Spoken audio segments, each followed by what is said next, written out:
Filimku wuxuu ku furmayaa wiil yar oo lagu magacaabo Nabon Chandradas kaasoo eegaya dukaan macmacaanka lagu iibiyo oo milkiiluhu ku sameynayo noocyo kala duwan oo macmacaan ah. Isla markii wuxuu maqlay koox safar ah oo qaadaysa hees. Wuu soo orday, wuu ku soo biiray kooxdii wuxuuna bilaabay inuu heesta la qaado. Kadib markuu waxqabadkoodii yaraa uu dhammaaday, madaxii kooxda socotada ah ayaa ka codsaday Nobin inuu u keeno hadiyad sida dadka kale ay sameynayaan. Si kastaba ha ahaatee, Nobin ma haysto wax hadiyad uu uga dhigo. Wuxuu u orday webiga, wuxuu soo qaatay carro, wuxuuna siiyey shakliga kubbad, wuxuuna u keenay hogaamiyihii kooxda heesaysay. Si la yaab leh, hogaamiyihii wuu ku farxay, wuxuuna u duceeyey Robin, wuxuuna ugu duceeyey inuu noqon doono mid dadka quudiya.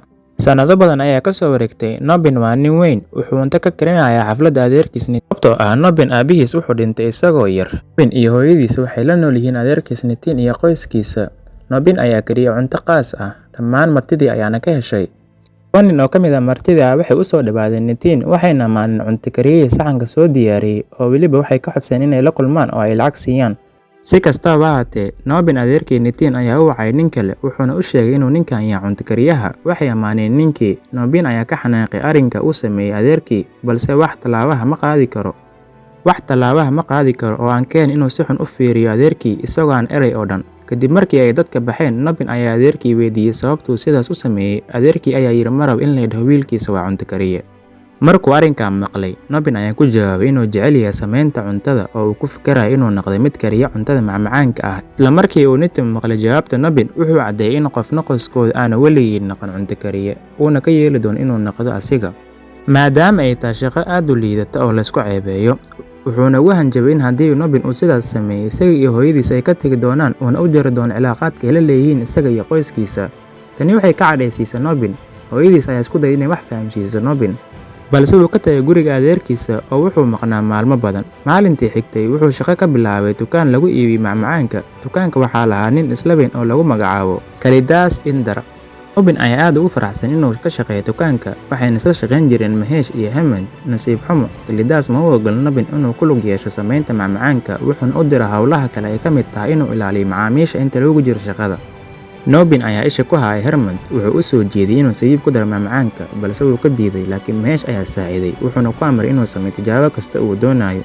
Nobin oo alaab ka raadinaya dukaanka ayaa waxaa soo gashay gabar aad u qurxoon oo lagu magacaabo Kardoomiye Devi oo ordaysa, waxayna ku dhowmatay dukaanka. Nobin ayaa ku amray inay ka baxdo, balse waxay ku tiri waxaad siisaa macmacaanka ugu fiican. Nobin ayaa ku faraxsan arrintan, wuxuuna mid mid ugu geeyay macmacaanka, balse Devi kama aysan helin dhammaantood.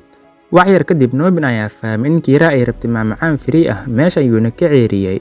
Galabkii waxaa imaaday milkiilaha, wuxuuna ogaaday in gabadhii ay cuntay 16 macmacaan oo weliba si bilaash ah. Isagoo xanaaqsan ayuu Nobin ku amray inuu raadiyo gabadhii uu ka soo qaato lacagta, haddii kale uu mushaarkiisa ka jari doono. Nobin ayaa soo baxay, wuxuuna arkay iyadoo saaxiibadeed la ciyaaraysa.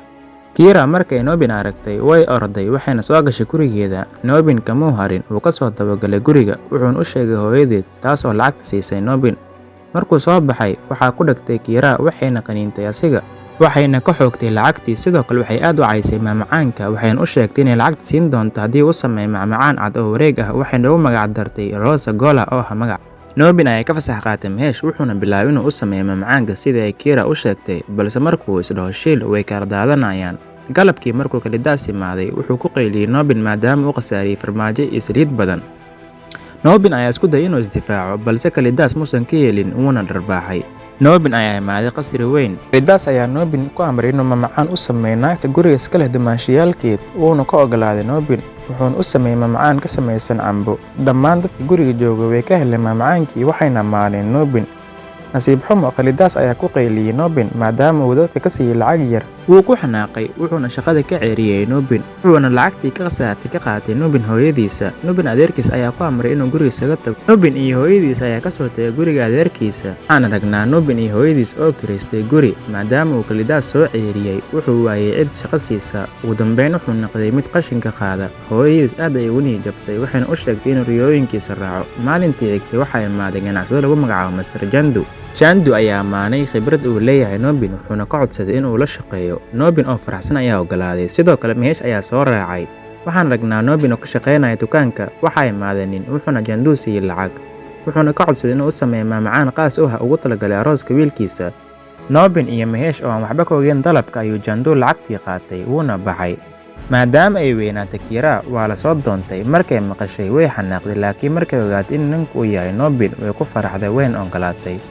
Maalmo kadib arooska ayaa dhacay, wayna wada faraxsan yihiin. Habeenka koowaad Nobin ayaa isku dayay inuu sameeyo macmacaankii ay ka codsatay, balse wuu ku guuldareystay. Markuu dukaanka imaaday, wuxuu arkay dagaal aad u weyn. Ninkii lacagta u keenay ayaa ku eedeeyay inay u keeni waayeen macmacaankii uu ka dalbaday. Nobin ayaa ugu dambeyn ogaaday in Chandu uu qaatay lacagtii oo dhan, moobilkiisana wuu dansan yahay. Nobin ayaa soo raadiyay, wuxuuna ku arkay baar, wuxuuna u sheegay xaaladda taagan, balse midaas dhib kuma hayso Chandu. Wuxuuna u sheegay in lacagtii oo dhammi uu ku gatay khamro. Nobin ayaa ooyay maadaama dukaanka laga xirayo. Waxaa soo kala dhex gashay milkiilaha baarka, Malika Jan, waxayna siisay xoogaa lacag ah. Maalintii xigtay, Nobin ayaa dukaanka yimid si uu u sameeyo macmacaanka. Chandu ayaa u yimid Nobin. Nobin ayaa jikada ugu tagay Chandu si lama filaan ah. Chandu ayaa daroogo ku riday digsigii, wuu ka soo bixin waayay, wuu cabsaday laakiin qof muusan u sheegin. Maalintii xigtay, wuxuu isla saliiddii ku sameeyay macmacaankii, wuxuuna ka qaybiyay arooska. Dadkii cunay macmacaanka ayaa dhammaantood dhiigma tagay, wayna wada xanuunsadeen. Waxay si xun u dileen Nobin, dukaankana waa laga xiray. Nobin wuxuu iska joogaa gurigiisa oo kama soo baxo. Meesha ayaa u imaaday, wuxuuna u sheegay inuu furo dukaan cusub. Kira markay aragtay dhibaatada haysata ninkeeda, way dhiirigelisay, waxayna siisay dahabkeeda si uu dukaan ugu furo. Nobin ayaa dukaan ka furtay guriga ka soo horjeeda Kalidas. Sanado ayaa ka soo wareegtay, balse wax macaamiil ah maysan helin. Maalintii oo dhan wuxuu isku dayay inuu sameeyo rosagola. Kira markay aragtay in nacasnimadiisa uu ku dhaqmaayo, way canaanatay. Nobin ayaa ka daba xanaaqay, wuxuuna isaga tagay gurigii. Wuxuu u imaaday kuwa sanab caabudaya oo ka heesaya guriga ajnabiga. Ninkii ajnabiga ayaa ka helay codka Nobin, wuxuuna siiyey doolasho uu ka sameeyay farmaajo. Nobin ayaa ka helay jileeca doolashada, wuxuuna weydiiyey sida uu u sameeyo. Ninkii ayaa u soo waday jikada, wuxuuna tusay qaabka loo sameeyo. Nobin ayaa fahmay fikrad fiican uu ka samayn karo rosagola. Galabkii wuxuu ku soo noqday guriga, wuxuuna raaligeliyay hooyadiisa iyo xaaskiisa. Wuxuu la midoobay Mahesh, waxayna sameeyeen rosagola aad u macaan. Mahesh ayaa farxad la dabaaldegay. Nobin ayaa Kira u soo waday meel qurxan, wuxuuna u dhadhansiiyey rosagola. Kira ayaa faraxday, waxayna u sheegtay inuu aad u macaan yahay. Familka dhan ayaa jeclaa. Subaxii xigtay, Nobin ayaa keenay macmacaanka dukaanka, balse nasiib xumo qof umaysan imaan. Sugitaan dheer kadib, aabba iyo wiilkiis ayaa imaaday, waxayna weydiisteen inuu siiyo macmacaan. Wuu siiyey.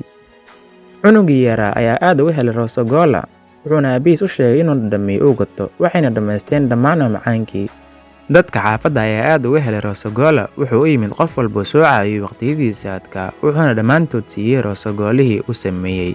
Wuxuuna dadkii xaafadda dhan wada baray sida loo sameeyo rosagola. Maalintii xigtay, dhagarbadnihii Kirdash wuxuu wacay maamulka gobolka Amritaal, wuxuuna weydiistay inuu baangareeyo rosagola. Mid ka mid ah shaqaalaha guriga Amritaal ayaa yidhi, waxa ay bareen Nobin. Wuu ka soo baxay, wuxuu u yimid Kira, wuxuuna u sheegay fursad ay ka leeyihiin ganacsiga oo ay lacag ka samayn karaan. Markay u sheegtay Nobin, wuu ka diiday, way xanaaqday, waxayna ku noqotay guriga hooyadeed. Waxaa ka soo wareegtay waqti badan. Nobin ayaa cadowgiisa Kirdash u geeyay rosagola. Wuu ka diiday inuu dhadhamiyo, balse ugu dambeyn wuu ka oggolaaday. Wuxuuna ka raaligeliyey wax walba oo dhex maray labadooda, wuxuuna bartay sida loo sameeyo rosagola. Maalintii xigtay, waxaa dukaanka imaaday nin miskiin ah, wuxuuna weydiistay inuu siiyo macmacaan. Waxaan ogaanay in ninkan uu yahay Chandu, wuuna dalka ka tagay markii Nobin la ceebeynayay. Wuu ooyay, wuuna raaligeliyey, balse Nobin ayaa ka cafiyey oo soo dhaweeyey, wuxuuna u dhadhansiiyey macmacaan cusub. Wuxuuna u sheegay in macmacaankan ugu magac daray magaciisa saxda ah, Ganguly. Nobin ayaa imaaday guriga sodohdiisa, wuxuuna u tagay Kira, way ka xanaaqsan tahay. Wuxuu u dhadhansiiyey macmacaanka cusub, way ku faraxday, wayna heshiiyeen. Daawad haddii aad ka heshay muuqaalka, fadlan like saar, ku soo biir channelka oo subscribe dheh. Kulanti dambe oo xiiso leh.